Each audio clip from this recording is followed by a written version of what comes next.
आणि एक breaking news हाती येते ती म्हणजे दोन्ही ठाकरे बंधूंमधला दादरचा वाद मिटला आणि आता शिवडीच्या नंतर दादरमधला पेच सुद्धा सुटल्यानं युतीतलं सगळं काही एकदम ओके आहे अशी माहिती सूत्रांनी दिली आहे।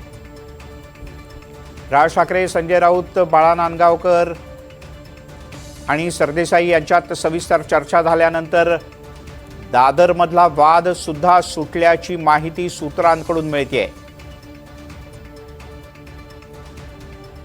देवेंद्र पलटकर आपले प्रतिनिधी आपल्यासोबत जोडले गेले। देवेंद्र, काय अधिक माहिती आहे? काय ठरलं भेटीत?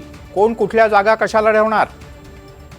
मिलिंदजी, आपल्याला माहिती आहे की दोन्ही ठाकरे बंधूंची युती जी आहे ती राजकीय युती कधीही जाहीर होईल अशी शक्यता आहे। तत्पूर्वी ज्या अडचणीच्या जागा आहेत किंवा पेच असलेल्या जागा आहेत त्यावरती आजच तोडगा काढण्याचा दोन्ही बाजूंच्या नेते मंडळीचा प्रयत्न आहे आणि त्याच दृष्टीने आपण बघतोय की वेगवान ठाकरेंच्या गोटामध्ये राजकीय घडामोडी घडताना आपल्याला पाहायला मिळतात आहे।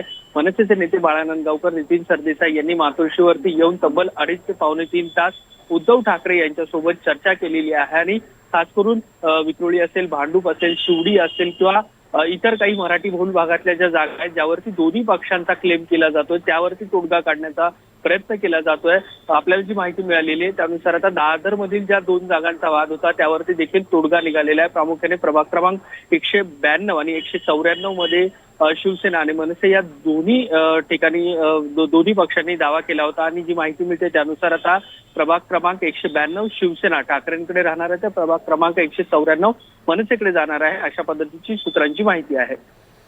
देवेंद्र, तुर्तास धन्यवाद या माहितीबद्दल। देवेंद्र कोल्हटकर आमचे प्रतिनिधी माहिती देत होते आणि त्यांनी म्हटलं की विभागणी नक्की झाली आहे, आता फक्त घोषणा बाकी आहे।